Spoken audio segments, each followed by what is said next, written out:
free agency. Let's go through some of the notable deals. Steph Curry has agreed to a 4-year, $215 million extension with the Warriors, making him the first player ever to sign two $200 million contracts in his career. Elsewhere, the Bulls, they've been busy finalizing a sign and trade to bring Spurs forward DeMar DeRozan to Chicago. DeRozan will sign a 3-year, $85 million deal with the Bulls. And look who's teaming up with LeBron. His longtime friend Carmelo Anthony, a 1-year deal with the Lakers. The 18-year vet averaged 13 a game off the bench for Portland last year. He can still fill it up. So with Melo, the Lakers now have 6 players on the roster who are over the age of 35. And the projected starting 5, only AD will be under the age of 32. As currently constructed, this would make them the oldest team in NBA history, according to Elias. And so we have kept our buddy Windy up way past his bedtime in Tokyo as he is covering the Olympics for us, because we needed to ask you just one very simple question, Windy. They've got a lot of names that we know. That is an old team. I just pointed out the oldest team ever. Is that a championship team in Los Angeles right now? Well, it's old man summer in the NBA. Look at all these guys like Kyle Lowry and Chris Paul getting paid. This is just falling in line with the trend. Also, I'd like to point out the Lakers signed 3 guys in their 20s yesterday. Taylor Horton-Tucker, Malik Monk, 2 of those guys they signed. So Kendrick Nunn. So I want to point out that they do have a variety on their roster. They can go different ways. But the big concern is how are they going to defend? They were a top 5 defense each of the last 2 years, and they've flushed that entire roster. They have to start from scratch. So I actually think Carmelo Anthony fits pretty well with what they need, which is spot-up shooting and a guy who will spread the floor for Westbrook and LeBron. But I don't know how they're going to reassemble that defensive-minded team that won the championship, but I'm kind of surprised. That's the issue more than the age for me. So I think a lot of people will look at this move of bringing in Carmelo Anthony and say, that's LeBron bringing in his guy. Does it make greater basketball sense than that to you? Yes, because Carmelo has turned into a really good space-the-floor, spot-up shooter. He shot over 40% on those shots last year in Portland. And frankly, getting a player who shoots that kind of number on a minimum contract is a really good signing. I just think it's amazing that this is LeBron's 4th year, and he has completely flushed the roster. And I say he, because he's holding the joystick on a lot of this stuff. He's completely flushed the roster 3 different times. It's amazing. I don't know how it can work, but if it's going to work, it's going to work with LeBron and Anthony Davis. We'll see. To illustrate that, LeBron is now the longest tenured current Laker, which is remarkable because it feels like it was about 15 minutes ago that he got there. Quickly, while I have you, what else jumped out at you of all the moves we just talked about, all the moves that have been made now in the NBA in the last 3 days? What jumped out to you as the most impactful besides the Lakers? Well, I'm really interested in what the Chicago Bulls have done, because they have given $85 million to Lonzo Ball, $85 million to DeMar DeRozan, traded away 3 first-round picks dating back to the trade deadline last year. And I'm not sure that this team is a serious contender.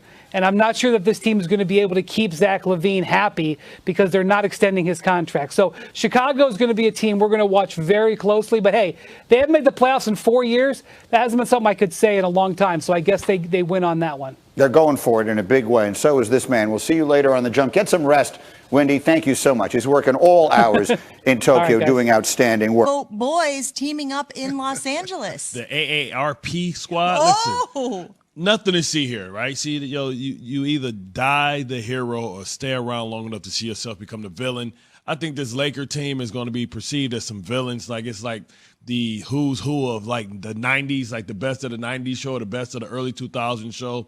You know, this reminds me when the Lakers ganged up against my Pistons and Gary Payton was ring chasing. Karl Malone was trying to deliver mail at Hollywood. There's nothing to see here. I don't see how these old-ass dudes is going to make it through the entire season. Who's going to be the quarter horse other than Westbrook? Who's going to keep running with these guys every day? Kendrick Nunn, maybe. Malik Nunn. I'm not worried about it. I think I'm a Brooklyn Nets fan. I wasn't before the show.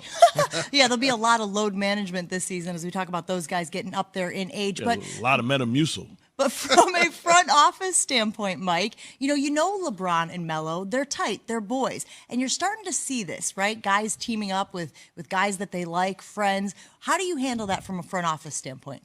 It's an opportunity. You know, if a guy like Bart and someone trust and respect can make you better, you want that information. And if LeBron James knows these guys and you could get something out of them, why not? Now, I would have a big concern about someone like Carmelo Anthony. Are you paying him for something he's going to do or what he's done? Like, we've made that mistake before, so that's something you got to be really careful of. But when you have guys that you trust, the locker room is a great check and balance. When you make a mistake, when you have an opportunity, they're going to see things you can never see. So I think, obviously, in a situation like this where LeBron has so much juice, like, he's going to be the number one recruiter, obviously, with the mystique of the whole franchise. And, obviously, Jen, you're tying this back to Aaron Rodgers. In my opinion, why wouldn't you use Aaron Rodgers as a resource to say, hey, what do you think about these receivers? And by the way, when we cut the receiver you wanted, we cut him because of special teams, but at least give him the answer to what you're doing. He is owed that. So I think there are some parallels here, but clearly going back to the Lakers, the number one thing that they're selling is an opportunity to win a championship in LA with LeBron. Yeah, LeBron clearly has a little bit of autonomy there. They're giving him power to make some personnel decisions, and he's been doing that for a long time in his career. It's part of the reason why guys like Aaron Rodgers, to your point, want a little more input in the roster in the NFL, and teams have to decide if they want to go that direction. Now, they also signed Kendrick Nunn to a 2-year, $10 million deal. Malik Monk, another guy that you saw them bring in, and Taylor Horton-Tucker, who's expected to have a bigger role this year. So clearly, they are adding minimum guys who want to win a championship. Bart, can they? I mean, I don't know. I mean, I'm still looking at where the outside shooting is going to come from. I mean, we saw that, the Nets kind of leveled up by getting Patty Mills. They got more of a live older guy, a live veteran. These guys look dead. These guys are old, man. I think Carmelo's done a good job in accepting his role, coming off the bench, being a sixth man and trying to get some scoring. We know he's a walking bucket and he can really, stretch a court, with his three, but also he's a guy that can play as a big man and take you down low. I just don't see these guys staying healthy. You talk about load management, Marc Gasol. I mean, the one signing that I'm the most excited about is Dwight Howard because it allows Anthony Davis to play power forward. We all heard the stories about how he hates playing center. I just don't know if this is going to be enough. I don't know if you can hope that everything goes right. Trevor Ariza, like he was once a great wing defender, he's kind of lost a step. Marc Gasol is long in the tooth. Dwight Howard is, trying to be Dennis Rodman. I just don't know with Russell Brick. I don't know. Russell Westbrook. Westbrook. I don't know with Russell Westbrook. I don't know if it's enough shooting. I don't know if it's enough space or enough balls. But they'll make it happen. And listen, they're veterans. They'll be right there. But really what this is about, load management for me, for Anthony Davis, because he's the one that you worry about. Everybody else, okay, whatever. They're not that important. They play a particular role.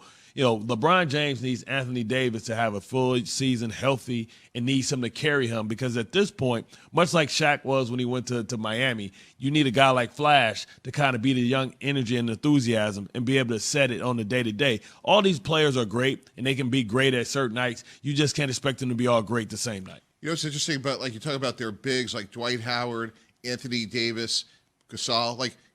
Are they built more for a team to play in the bubble in an abbreviated season? Because we saw what happened when Anthony Davis got hurt. So to me, I know what they're trying to do. They're trying to fill out their roster on these one-year deals, but can they sustain it, Jen, as you said, over a long season? So I like them in a shortened season. Ironically, I think they really are more built for the bubble. Can some of these older bigs make it the whole way? Yeah, and Carmelo Anthony obviously has morphed his game. You mentioned it, Bart, obviously coming off the bench a little bit, being a serviceable guy there. I'm more interested, as you said, in how LeBron and Westbrook coexist. I saw a meme on Twitter yesterday of two dogs walking down the street and they were fighting over a stick. And I was like, oh, it's LeBron and Westbrook because they're going to have to figure out, like you said, there's just the one ball. Let's hear what our guy Kendrick Perkins had to say about the Lakers' moves yesterday on the jump.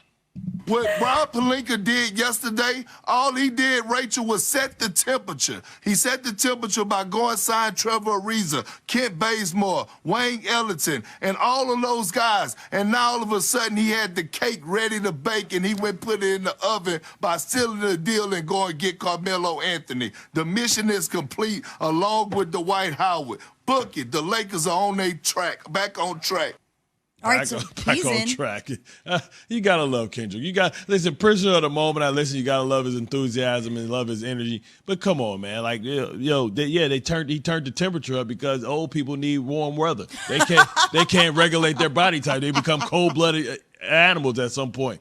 Come on, man. Come on, Kendrick. That's why they all moved down to Florida, right, Mike? Exactly. Yeah, one of the coasts. The thing we have in Florida, Jen, is we don't have taxes those guys are going out to L.A., and a little bit different cost of living. But I will say this, I wonder if LeBron James is feeling his basketball mortality. He's really close to the end, and I just wonder how much he's going to play early in the season as well, because let's face Shortened it. season again? Yeah. He wasn't the same guy either. So it's going to be interesting to see now that they have all these other parts, how is it all going to fit as the year goes on. It does feel like a lot of people are pointing to the Lakers in the West and, of course, the Nets in the East. Let's take a look at this graphic, guys, because this is fascinating. The top 5 active scorers in the NBA are now on those 2 title contenders. Check that out, the Nets and the Lakers.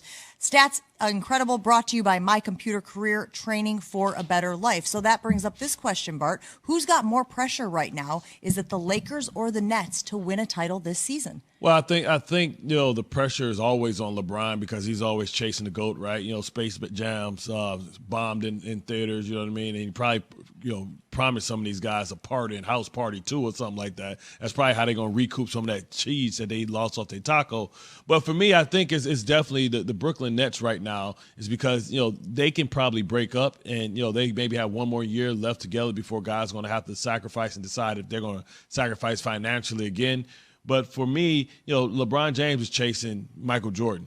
The rest of those guys are trying to change the narrative. So I think if you want to ask me the question, I think the better one is who has more pressure, James Harden or Westbrook, to see if they can win their first title, because both has had their criticism and their skeptics saying that you can't win a title